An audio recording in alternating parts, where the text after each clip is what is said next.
আমাদের বাস্তবতার লাইফে আজকাল ভালোবাসা নামক একটা জিনিস কমন হয়ে দাঁড়িয়েছে। কেউ কেউ ভালোবাসার অভিনয় করে ভালো আছে, আবার কেউ কেউ সত্যিকারে ভালোবেসে কষ্টে আছে। ভালোর মাঝেই খারাপ থাকে আর খারাপের মাঝেই ভালো, এটা আমাদের সবাইকে মেনে নিতে হবে। আজকাল লক্ষ্য করা যায় ভালোবাসায় ব্রেকআপ নামে একটা শব্দ, যেটা আমাদের সমাজে আজকাল কমন একটা বিষয়। ব্রেকআপ, আচ্ছা ব্রেকআপ জিনিসটা কি? যেখানে ভালোবাসা থাকবে সেখানে কেনই বা ব্রেকআপ নামক শব্দটা থাকবে? যেখানে ব্রেকআপ নামক শব্দটা থাকবে সেটা কখনোই সত্যিকারের ভালোবাসা ছিল না। আর যেটা সত্যিকারের ভালোবাসা সেখানে কখনো ব্রেকআপ নামক শব্দটা থাকবে না। ব্রেকআপ ছোট একটি শব্দ, কিন্তু এই ছোট একটি শব্দের মধ্যে শেষ হয়ে যায় হয়তো কয়েক বছরের সম্পর্ক। একটা সম্পর্ক তৈরি হতে অনেকটা সময় লেগে যায়, কিন্তু একটা সম্পর্ক শেষ হয়ে যায় শুধুমাত্র এই ছোট একটি শব্দের মাধ্যমে। সত্যিকারের পবিত্র ভালোবাসায় কখনো ব্রেকআপ নামক শব্দটি আসে না।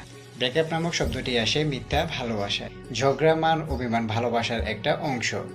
ঝগড়া মান অভিমান না থাকলে বোঝা যায় না ভালোবাসা কতটা সুন্দর। আর এই ঝগড়া মান অভিমান মেনে নিয়ে যে সম্পর্কটা টিকে থাকে সেটাই হচ্ছে প্রকৃত ভালোবাসা। একটা সম্পর্ক শুরু থেকে শেষ পর্যন্ত অনেকটা পথ পাড়ি দিতে হয়, তাই সেই সম্পর্কে ব্রেকআপ নয়, ভালোবাসার জয় দেখতে চাই।